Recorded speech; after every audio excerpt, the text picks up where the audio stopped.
하라, 주의 길을 준비하라, 이런 제목으로 말씀의 은혜를 나누고자 합니다. 사람은 누구나 머리가 되고 싶어 합니다. 매일 신발 속에 있어야 하는 발바닥이 되고 싶은 사람은 아무도 없죠. 그러므로 사람들은 일평생 경쟁하면서 살아갑니다. 나보다 남을 낮게 여기는 삶이 아니라 다른 사람을 밟아야만 자신이 설 수 있다고 믿습니다. 그래서 어떻게든 상대방을 깎아내리려 하고 자신의 어떤 우월함을 나타내려고 하죠. 그런데 마태복음 3장에 발바닥 인생을 살기로 선택하고 그렇게 살아가는 한 사람이 나옵니다. 바로 그 사람이 세례 요한입니다. 사실 세례 요한의 아버지 사가랴는 제사장입니다. 그러므로 세례 요한은 자연스럽게 제사장의 직분을 맡게 되어 있습니다. 하지만 예수님의 아버지 요셉의 직업은 뭐였죠? 목수였습니다. 그리고 예수님도 목수란 직업을 가지고 있었습니다.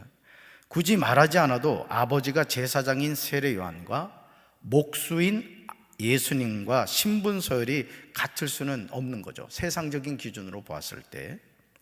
그럼에도 세례 요한은 자신의 사명을 지킵니다.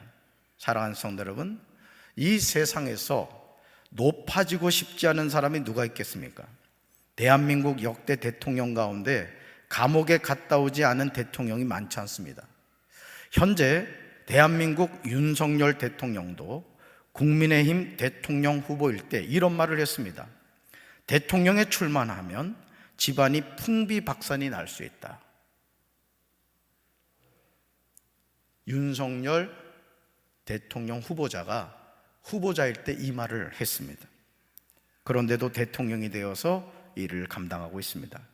마치 독이 든 잔을 마시는 것처럼 사람들은 누구나 세상에서 높은 자리를 탐하고 육신의 쾌락을 쫓아가고 명예와 권세를 누리면서 살고 싶어 합니다.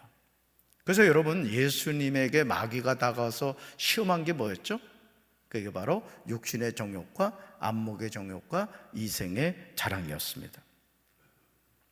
그러나 세례 요한은 이런 즐거움과 자리를 과감하게 던져버렸습니다. 그리고 광야로 나갔습니다.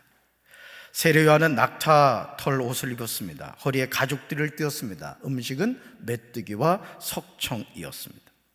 사실 세례 요한은 아버지가 제사장이었기에 예루살렘에 살아야 할 사람입니다. 그는 제사장의 화려한 의복이 어울리는 사람입니다.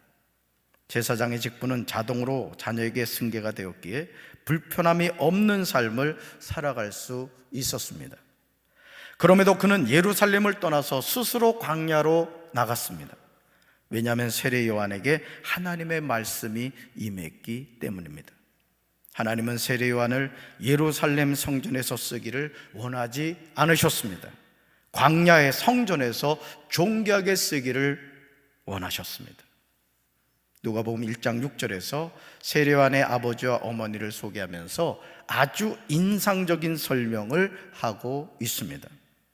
아버지 사가랴와 어머니 엘리사벳을 누가복음을 기록한 누가는 이렇게 소개합니다. 같이 읽습니다. 이 두 사람이 하나님 앞에 의인이니 주의 모든 계명과 규례대로 흠이 없이 행하더라. 아멘. 여러분, 한 사람을 소개함에 있어서 이렇게 소개가 된다는 것이 쉽지 않죠. 이 두 사람이 사가랴만이 아니라 엘리사벳만이 아니라 부부가 하나님 앞에 모였다고요? 의인이었대요. 왜요? 주의 모든 계명과 규례대로 뭐가 없이 행하였다? 네, 흠이 없이 행하더라. 저는 우리 사랑하는 성도 여러분들의 가정이 이런 칭찬받게 되길 주님의 이름으로 축원합니다. 여러분, 하나님 앞에서 의인이라는 표현은 아무렇게나 사용하지 않습니다. 네, 나와야 되는데 여긴 충청도입니다. 하나님 앞에서 의인이란 표현은 아무렇게나 사용하지 않죠. 그런데도 당당하게 사용하고 있습니다. 하나님 앞에 의인으로 살았던 사가랴와 엘리사벳에게는 상상할 수 없는 엄청난 아픔이 있었어요. 성경을 읽어보면 참 역설적인 것은 방금 사가랴와 엘리사벳에 대한 평가가 나오듯이 흠이 없는데, 의인인데, 하나님께 인정을 받았는데 그 가정에 큰 아픔이 있는 그런 경우가 종종 나옵니다. 바로 그것은 사가랴와 엘리사벳에게서는 자식이 없었다는 거죠. 왜냐하면 엘리사벳은 임신할 수 없는 여자였고 두 사람 모두 너무 나이가 많았습니다. 사랑하는 성도 여러분, 한 남자와 한 여자가 결혼하여 한 가정을 이루면 하나님은 때가 되었을 때 자녀를 주십니다. 이것이 하나님이 정해 놓으신 법칙입니다. 그런데 하나님 앞에 의인이라고 칭찬을 들었던 사가랴와 엘리사벳에게 너무도 당연한 일이 일어나지 않았습니다. 그리고 더욱 불행한 것은 이들이 자녀를 낳을 희망이 없었다는 거죠. 바로 그 이유가 엘리사벳은 임신할 수 없는 여자였습니다. 더 정확하게 말한다면 엘리사벳은 임신할 수 없는 몸이었던 것이죠. 그냥 안 생겼던 게 아니라 아이를 낳을 수 없는 그 어떤 신체적인 문제를 갖고 있었던 거예요. 그리고 이제 이 둘의 나이가 많았습니다. 그러니 이 가정에 무슨 소망이 있겠어요, 여러분? 그런데 이런 가정에 복된 소식이 전해옵니다. 천사 가브리엘이 제사장인 사가랴에게 사가랴여 무서워하지 말라 하면서, 따라합시다. 너의 간구함이 들린지라. 아멘. 아내는 아이를 낳을 수 없는 몸이고 사가랴와 엘리사벳은 나이가 들었고 이제 이 가정의 등불이 꺼져가는 그런 상황인데 천사 가브리엘이 나타나서 뭐라고 했다고요? 사가랴여 무서워하지 말라. 너의 간구함이 들린지라. 그러니까 사가랴가 뭐 했단 얘기예요? 하나님 앞에 계속 기도했단 얘기입니다. 기도를. 내 아내 엘리사벳이 내게 아들을 낳아 주리니 그 이름을 요한이라 하라고 합니다. 어떤 가정인데요? 아내가 아이를 낳을 수 없는 상황이고 두 사람이 나이가 많은 상황입니다. 불가능한 상황이란 얘기죠. 천사의 말을 들은 사가랴가 이렇게 말합니다. 내가 늙고 아내도 나이가 많습니다.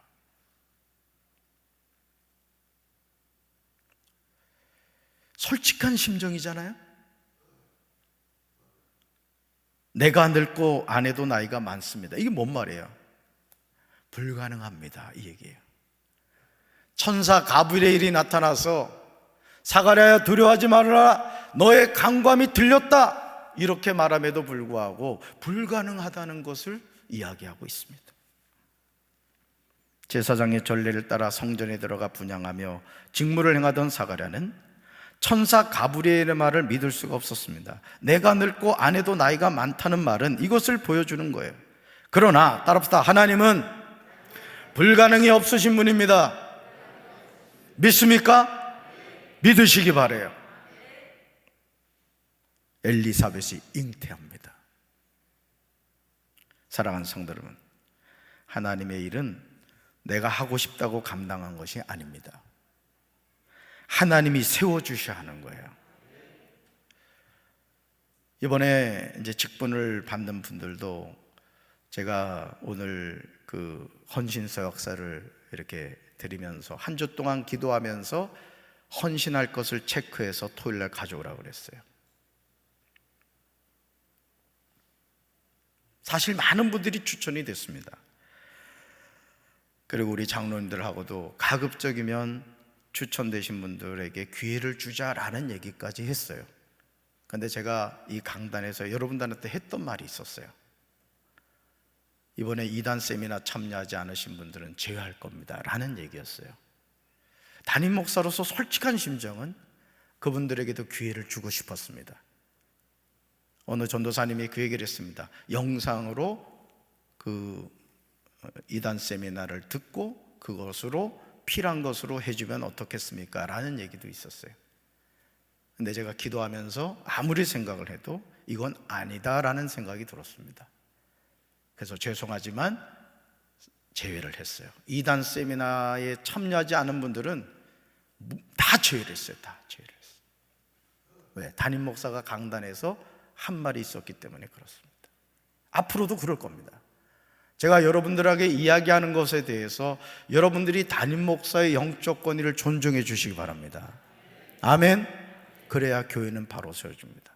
그리고 직분을 받는다는 것에 대해서도 여러분들이 두렵고 떨리는 마음을 가져야 돼요. 권사가 됐는데 일하지 않는다, 집사가 됐는데 일하지 않는다. 직분 뭐하러 받습니까? 그냥 성도로 있는 게 낫지.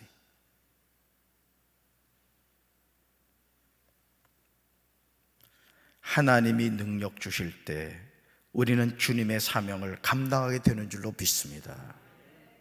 세례 요한은 모태로부터 성령의 충만함을 받아 이스라엘 자손을 주고 그들의 하나님께로 많이 돌아오게 하겠음이라고 천사 가브리엘은 사가랴에게 전합니다.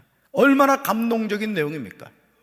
앞으로 너를 통해서 아이가 태어날 건데 이 아이를 통해 하나님이 엄청난 역사를 이루어갈 것을 전해준 거예요. 엘리야의 심령과 능력으로 주 앞에 먼저 와서 아버지의 마음을 자식에게 거스르는 자를 의인의 슬기에서 돌아오게 하고 주를 위하여 세운 백성을 준비하리라고 전합니다.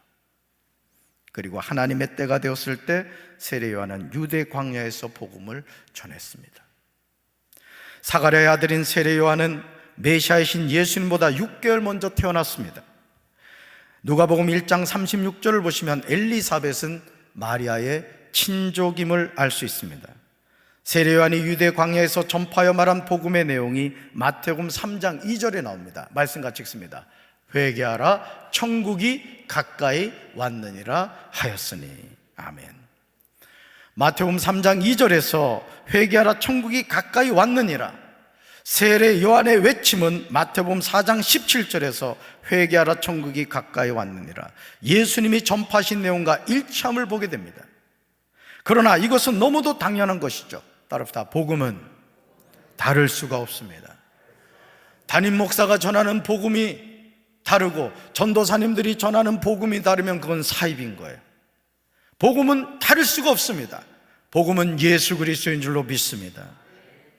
사랑하는 성도 여러분, 우리가 세상을 살면서 자신이 무엇을 위해서 살아야 하는지 알고 사는 것만큼 복된 삶도 없을 겁니다. 살기는 사는데 왜 사는지 모르고 산다면 그것만큼 불행한 인생이 있겠습니까? 세례 요한은 자신의 존재 이유를 알았던 거예요. 저는요, 우리 사랑하는 성도 여러분들이 내가 왜 사는지, 내가 존재하는 이유가 무엇인지 바로 깨닫고 살게 되기를 주님의 이름으로 축원합니다. 세례 요한은 선지자 이사야를 통해 이사야 40장 3절에 기록된 말씀처럼 광야에 외치는 자의 소리였습니다. 너희는 주의 길을 준비하라, 그가 오실 길을 곧게 하라는 하나님의 말씀을 전파하였습니다. 오늘 저와 여러분도 마찬가지입니다. 하나님의 자녀는 자신에게 주신 사명을 알고 살아야 할 줄로 믿습니다. 오늘도 장로님 한 분하고 권사님 한 분이 바깥 날씨가 추운데 성찬 추리를 이렇게 하는 거예요. 참 그 모습을 보면서 하나님 참 기뻐하시겠구나, 그런 생각을 했습니다. 여러분, 우리가 이 세상을 살아가면서 이래도 하루 저래도 하루 지나갑니다. 이왕이면 하나님께 쓰임받은 인생 되기 바라요. 오늘 우리 성가대 이렇게 서 계십니다만 이분들도 마찬가지잖아요. 이 성가대 서기 위해서 30분 1시간 전에 미리 와서 연습을 하신다고요. 우리는 그냥 듣죠? 그러나 하나님 앞에서는 너무나 영광된 찬양인 줄로 믿습니다. 오늘 찬양 너무너무 은혜로웠어요.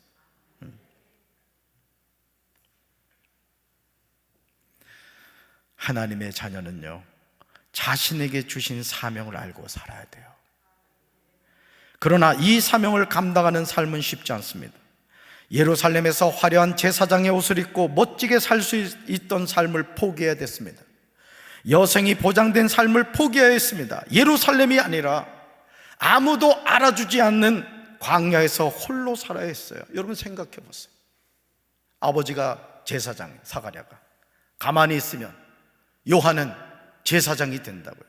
멋진 옷을 입고 거룩한 표정을 지으면서 백성들의 죄를 자복해주는 제사장으로 폼나게 살 수 있잖아요.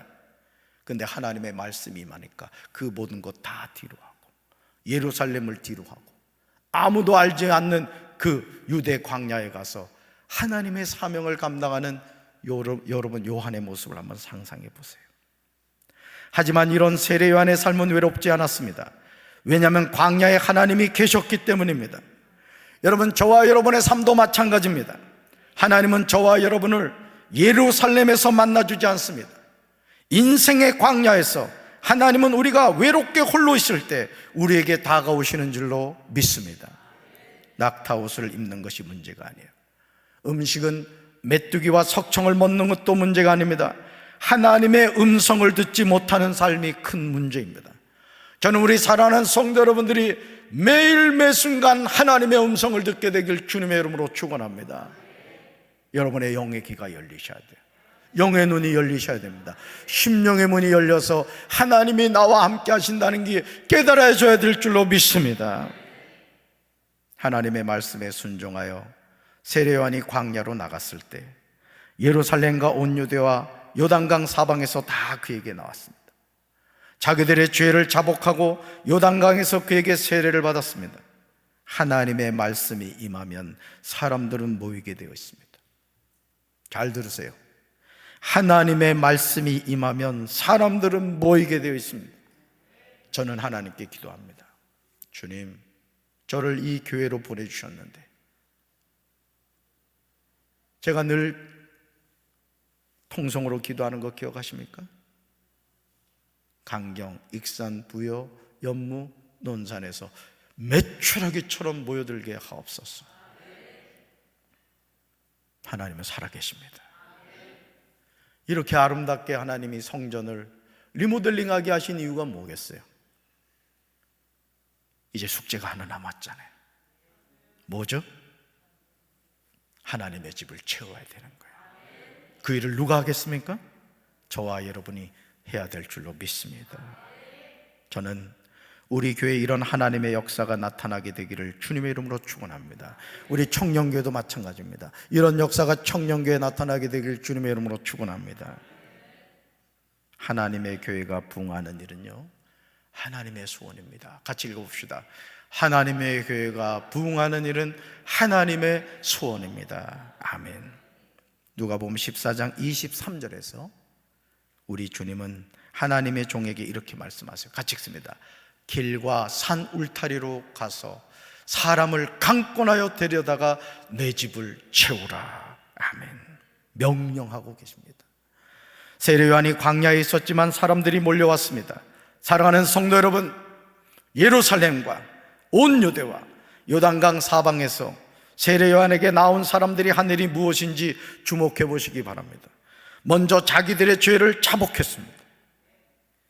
오늘 주님의 몸인 교회에서 이 일이 일어나야 될 줄로 믿습니다. 저는 저와 여러분이 예배를 드리는 가운데 성령님의 임재를 통하여 자신의 죄를 깨닫고 가슴을 찢으며 주님, 저는 죄인입니다. 주님 없인 살아갈 수 없습니다. 이런 참된 회개의 역사가 나타나게 되기를 주님의 이름으로 축원합니다. 우리는 육신의 장막을 벗는 순간까지 자신의 죄를 하나님께 자복해야 돼요. 구원파처럼 한 번 회개하면 다시는 회개할 필요가 없다, 그런 사이비 이단에 속아 넘어가면 안 됩니다. 우리는 회개하고 회개하고 또 회개해야 돼요. 언제까지?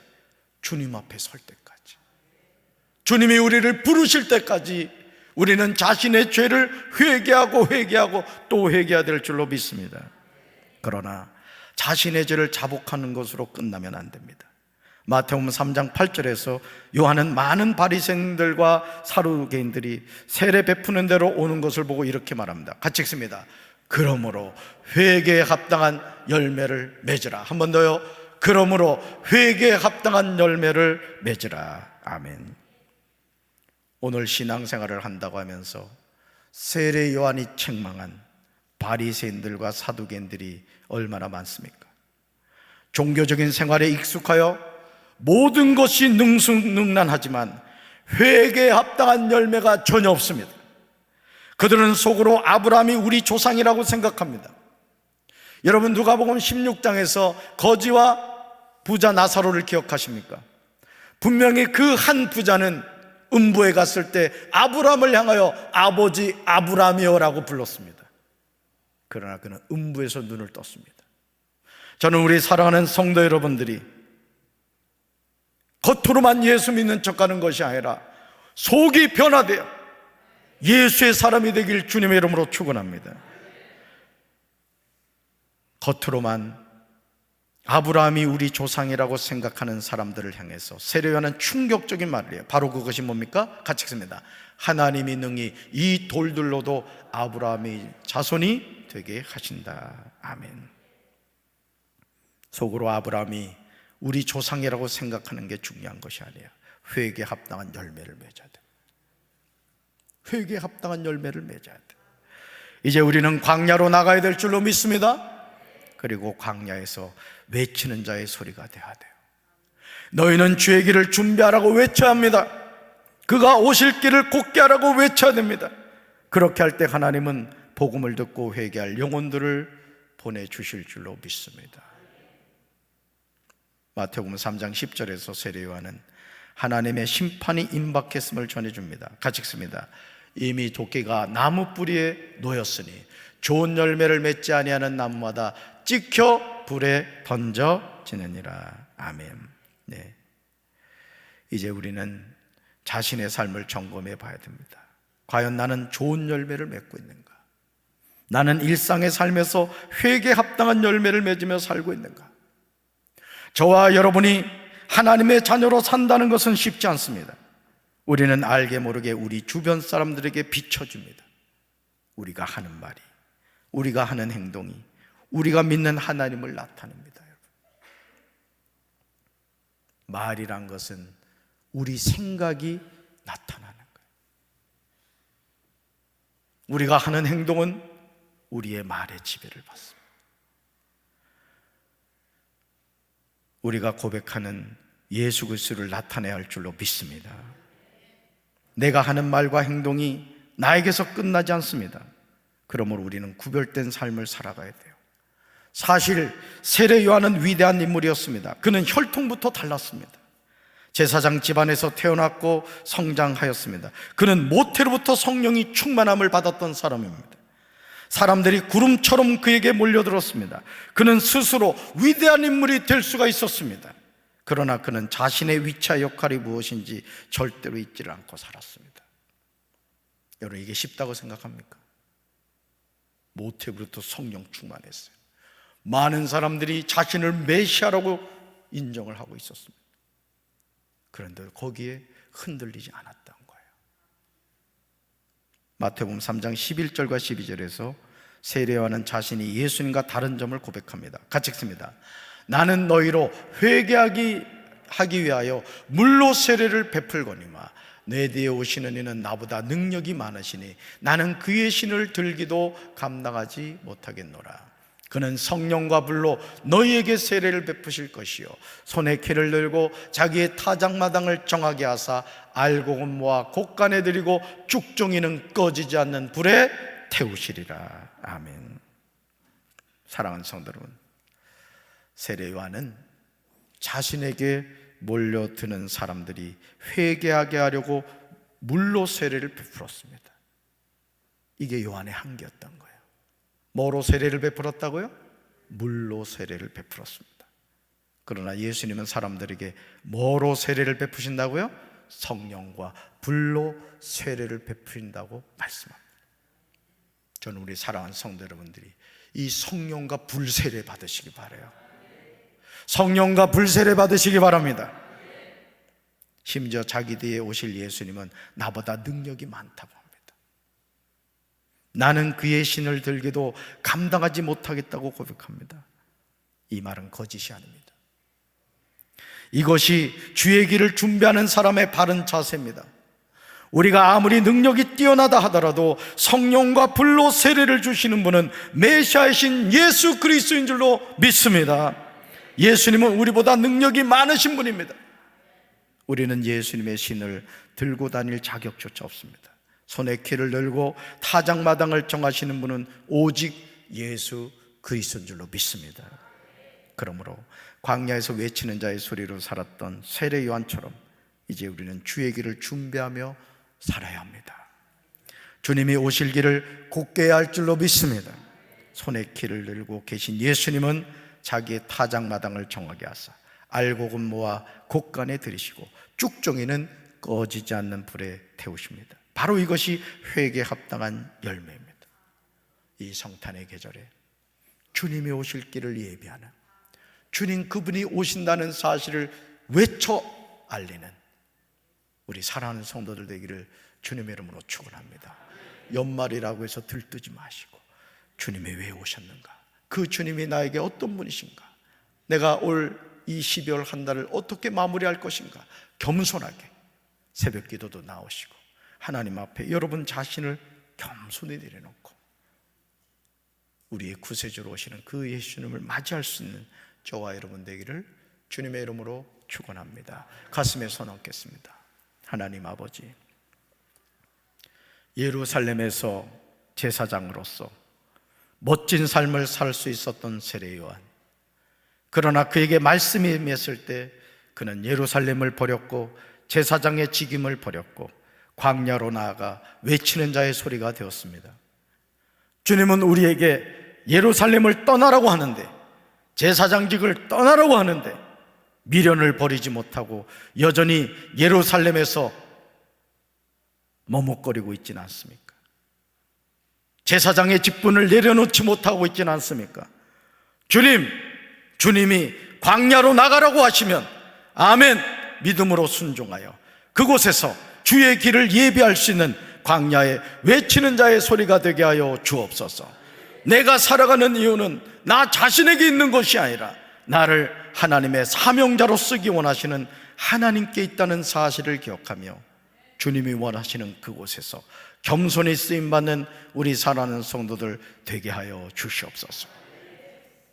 이제는 우리 주 예수 그리스도의 크신 은혜와 하나님 아버지의 한없는 사랑과 성령님의 교통하심이 광야에서 외치는 자의 소리가 되어 주님이 오실 길을 예비하기 원하는 또 다른 세례 요한들 위해 이제로부터 영원토록 함께 하시기를 간절히 축원하옵나이다. 아멘.